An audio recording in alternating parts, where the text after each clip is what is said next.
কি এটা বাবু? এটা হচ্ছে হালদিরামের একটা সোনপাপড়ির প্যাকেট, যেটা আমরা এতে পেয়েছিলাম, হালকাতে পেয়েছিলাম, তো এটা রেখে দিয়েছিলাম। আমি ভুলেই গেছি, তো আজকে হঠাৎ করে এখন পড়তে পড়তে মনে এলো, তাই এটা আমি এখন খুলবো, গোপালকেও দেবো আর আমরাও খাবো। ও তাহলে গোপু সোনা তুমি কি খাবে? হলদিরামের সোনপাপড়ি? ও তো বাটি নিয়ে বসে গেছে আমার গোপু সোনা।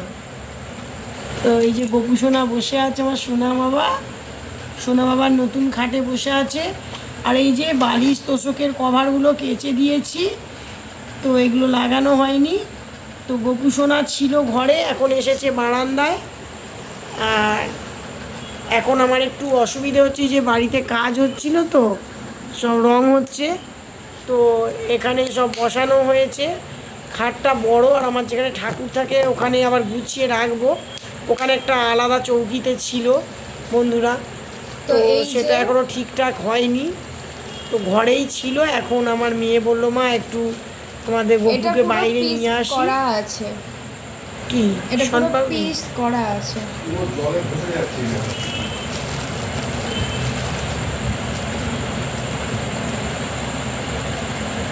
দেখি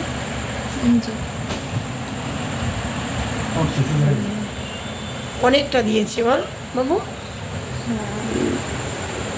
এই গোপু সোনাকে দাও। আচ্ছা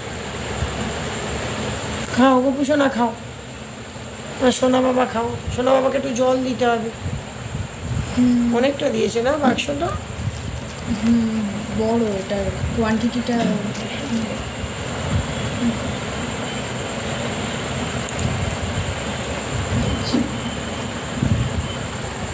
নাও তুমি একটা নাও, ওদিকে বাবা এসে গেছে। বাপি আসো।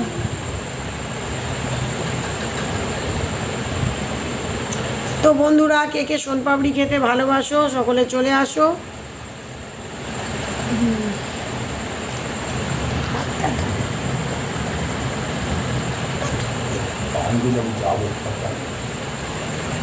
তুমি না?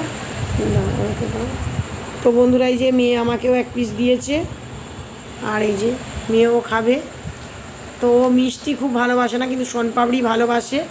ওর বড় মামা যখন আসে সোনপাপড়ি নিয়ে আসে, মিষ্টিও নিয়ে আসে। তো এটা একটু লাইট, তো তা মিষ্টি।